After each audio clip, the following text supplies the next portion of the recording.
حدود آرڈیننس پر تبصرہ کرتے ہوئے جیو ٹی وی پر ٹاک شو کے دوران ایک میڈیا اسکالر نے کہا، حد سنت کی اصطلاح نہیں، یہ بعد میں فقہا نے وضع کی ہے۔ میڈیا اسکالر کے اس دعوے میں کتنی صداقت ہے، آئیے دلیل و برہان کی روشنی میں ہم اس کا جائزہ لیتے ہیں۔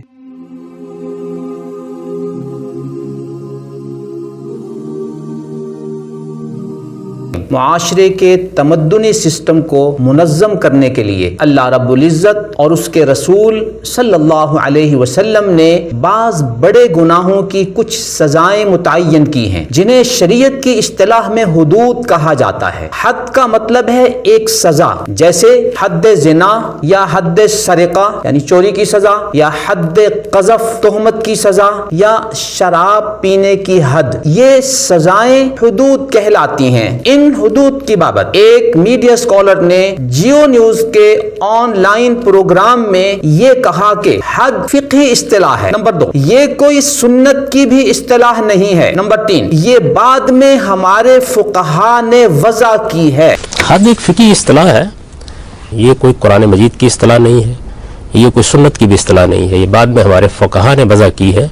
آئیے دلیل و برہان کی روشنی میں ہم دیکھیں کہ B A pass media scholar کے اس موقف میں کتنی سچائی ہے اور کتنی صداقت ہے۔ ہم آپ کے سامنے صحیح بخاری اور صحیح مسلم کے حوالے سے 20 ایسے حوالہ جات پیش کریں گے جن میں نبی اکرم صلی اللہ علیہ وسلم نے اپنی مبارک زبان سے حد کا لفظ استعمال فرمایا ہے ان سزاؤں کے لیے، یا ان حدیثوں میں حد کا لفظ وارد ہے نبی اکرم صلی اللہ علیہ وسلم کے مبارک دور میں۔ نمبر 1، صحیح بخاری کی حدیث نمبر 6787 میں ہے، نبی اکرم صلی اللہ علیہ وسلم نے ارشاد فرمایا، تم سے پہلے لوگوں کی ہلاکت کی وجہ یہ تھی کہ وہ کمزور لوگوں پر حد قائم کر دیتے تھے اور طاقتور لوگوں کو چھوڑ دیتے تھے۔ یہاں حد کا لفظ نبی اکرم صلی اللہ علیہ وسلم نے خود ذکر فرمایا ہے۔ نمبر 2، صحیح بخاری کی حدیث نمبر 6833 میں ہے کہ ایک غیر شادی شدہ شخص نے زنا کیا تو نبی اکرم صلی اللہ علیہ وسلم نے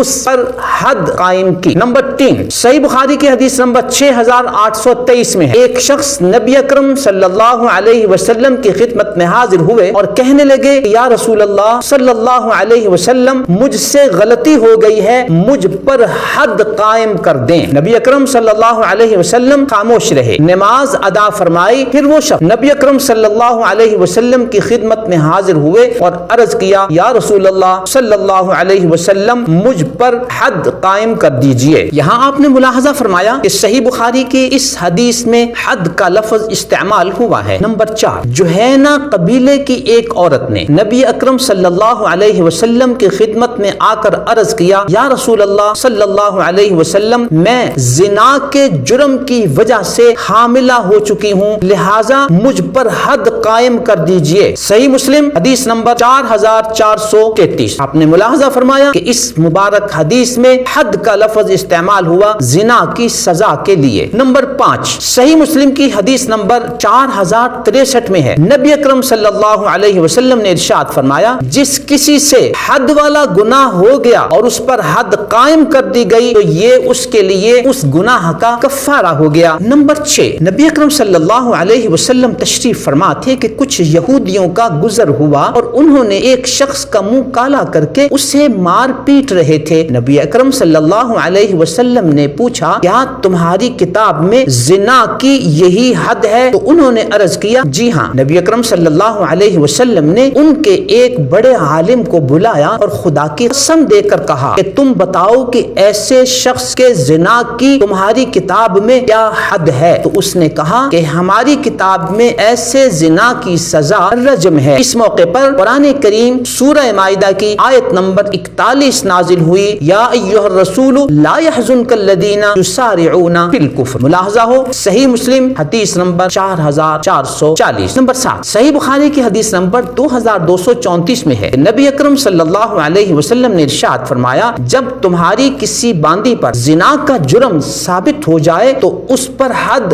جاری کرو۔ تو یہاں آپ صلی صلی اللہ علیہ وسلم نے زنا کی سزا کے لیے خود حد کا لفظ استعمال فرمایا؟ نمبر 8 صحیح بخاری کی حدیث نمبر 6949 میں ہے کہ ایک غلام نے زنا کیا تو حضرت عمر رضی اللہ تعالی عنہ نے اس پر حد جاری کی۔ ان تمام احادیث میں آپ نے ملاحظہ کیا کہ زنا کی سزا کے لیے حد کا لفظ استعمال کیا گیا نبی اکرم صلی اللہ علیہ وسلم کی طرف سے اور ان احادیث مبارکہ میں۔ نمبر 9 اور 10 تہمت کی سزا کے لیے نبی اکرم صلی اللہ علیہ وسلم نے تہمت لگانے والے شخص کے بارے میں کہا کہ یا تو تم گواہ پیش کرو ورنہ تمہاری پر حد جاری کی جائے گی۔ ملاحظہ ہو صحیح بخاری حدیث نمبر 2671 اور 4747، حدیث نمبر 11، 12، 13، 14 اور 15۔ چوری کرنے والی مخزومیہ عورت کے حوالے سے جب سفارش کی گئی تو نبی اکرم صلی اللہ علیہ وسلم نے سفارش کرنے والے کو کہا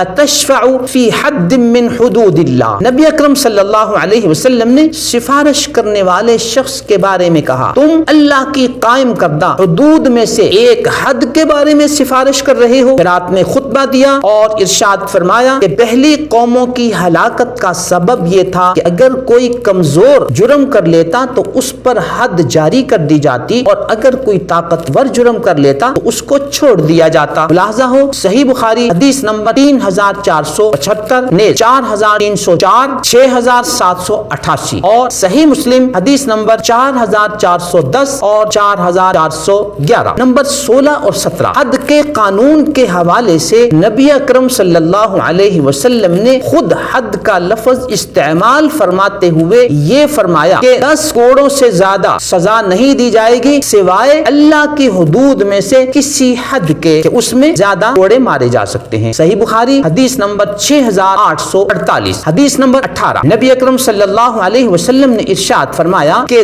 10 کوڑوں سے زیادہ کوئی سزا نہیں سوائے اللہ کی حدود میں سے کسی حد کے۔ ملاحظہ ہو صحیح بخاری حدیث نمبر 6849۔ حدیث نمبر 19 اور 20 نبی اکرم صلی اللہ علیہ وسلم نے ارشاد فرمایا کہ 10 کوڑوں سے زیادہ نہ مارا کرو کسی جرم میں الا یہ کہ وہ اللہ کی حدود میں سے کسی حد میں تم نے سزا دینی ہو۔ ملاحظہ ہو صحیح بخاری حدیث نمبر 6850 اور صحیح مسلم حدیث نمبر 4460۔ یوں محترم سامعین آپ نے ملاحظہ فرمایا کہ ہم نے صحیح بخاری اور صحیح مسلم کے حوالے سے آپ کے سامنے یہ حقیقت واضح کر دی کہ نبی اکرم صلی اللہ علیہ وسلم نے خود اپنی زبان مبارک سے ان سزاؤں کے لیے حد کا لفظ استعمال فرمایا ہے۔ صحیح بخاری و صحیح مسلم کے علاوہ دیگر کتب حدیث میں بھی 20 جگہ پر لفظ حد وارد ہے، لیکن اس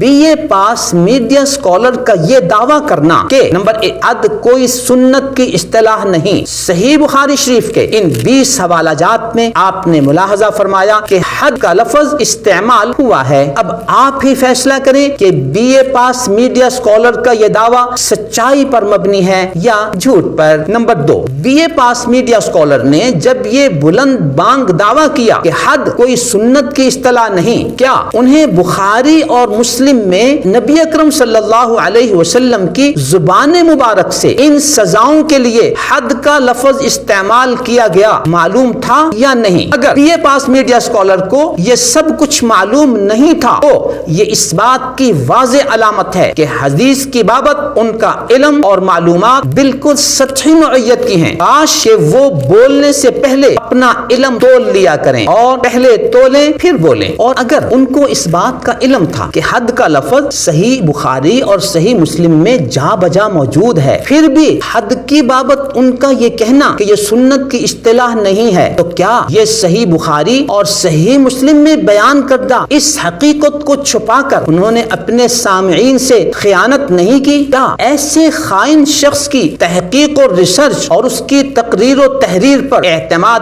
کیا جا سکتا ہے یا نہیں؟ یہ فیصلہ آپ نے کرنا ہے۔ نمبر 3 B A pass media scholar نے دعویٰ کیا کہ حد کوئی سنت کی بھی اصطلاح نہیں، یہ بعد میں ہمارے فقہاء نے وضع کی ہے۔ صحیح بخاری اور صحیح مسلم کے 20 حوالہ جات سن لینے کے بعد آپ نے ملاحظہ فرمایا کہ ان سزاؤں کے لیے نبی اکرم صلی اللہ علیہ وسلم نے خود حد کا لفظ استعمال استعمال کیا ہے یا یہ لفظ ان احادیث میں موجود ہے، نہ کہ بعد میں ہمارے فقہا نے یہ حد کا لفظ وضع کیا۔ صحیح بخاری اور صحیح مسلم کے 20 حوالہ جات سن لینے کے بعد آپ نے ملاحظہ کیا کہ ان سزاؤں کے لیے حد کا لفظ استعمال کیا گیا ہے، پھر بھی ان کا یہ کہنا کہ حد کا لفظ ہمارے فقہا نے بعد میں وضع کیا، میڈیا اسکالر کا یہ دعویٰ سچ پر مبنی ہے یا جھوٹ پر مبنی ہے، اس بات کا فیصلہ آپ نے کرنا ہے۔ نمبر 4، ایک طرف دلیل و برہان اور صحیح بخاری اور صحیح مسلم کے 20 حوالہ جات کی روشنی میں آپ نے ملاحظہ فرمایا کہ ان سزاؤں کے لیے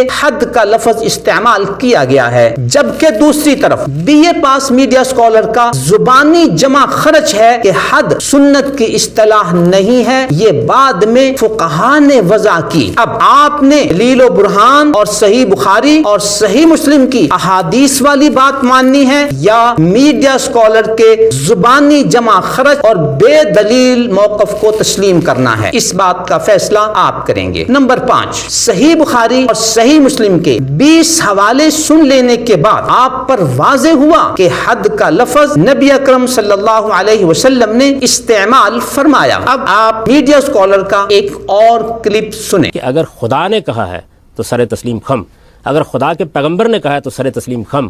جی ہاں، اگر خدا کے پیغمبر نے کہا ہے تو سر تسلیم خم ہے۔ یہاں بجا طور پر میں اور آپ ان سے سوال کریں گے کہ صحیح بخاری اور صحیح مسلم کے 20 حوالوں کے مطابق حد کا لفظ نبی اکرم صلی اللہ علیہ وسلم نے استعمال فرمایا ہے، لیکن آپ نے نبی اکرم صلی اللہ علیہ وسلم کے ان ارشادات کے سامنے سر تسلیم خم کر کے انہیں تسلیم کر لینے کی بجائے انکار کر دیا اور کہا کہ حد سنت کی اصطلاح نہیں ہے، یہ بعد میں ہمارے فقہا نے وضع کی۔ گویا پیغمبر کے ارشاد کے سامنے سر تسلیم خم کرنے کے حوالے سے آپ کے کہنے کی زبان اور ہے، کرنے کی ادا اور ہے۔ یہاں آپ کے فالوورز بجا طور پر آپ سے سوال کرتے ہیں کہ حد کی بابت آپ کا یہ دعویٰ کیا ان 20 حدیثوں کا واضح انکار نہیں ہے، اور ان 20 حدیثوں کے سامنے سر تسلیم خم نہ کر کے کیا آپ منکر حدیث نہیں ہوئے؟ الغرض حد کی بابت B A pass media scholar کا دعویٰ آپ کے سامنے ہے، اور صحیح بخاری صحیح مسلم کے 20 حوالے بھی آپ کے سامنے ہیں، جس سے 2 اور 2 4 کی طرح آپ کو معلوم ہو گیا کہ موصوف میڈیا اسکالر نے یہاں بہت بڑی خیانت کی ہے۔ تو کیا ایسے میڈیا اسکالر کی تقریر و تحریر اور ان کی کتابوں اور ان کے لیکچرز اور ان کی ریسرچ پر اعتماد کیا جا سکتا ہے یا نہیں؟ اس صورتحال کی روشنی میں فیصلہ آپ نے کرنا ہے۔ نظروا للطيبة ونور طه يسطعون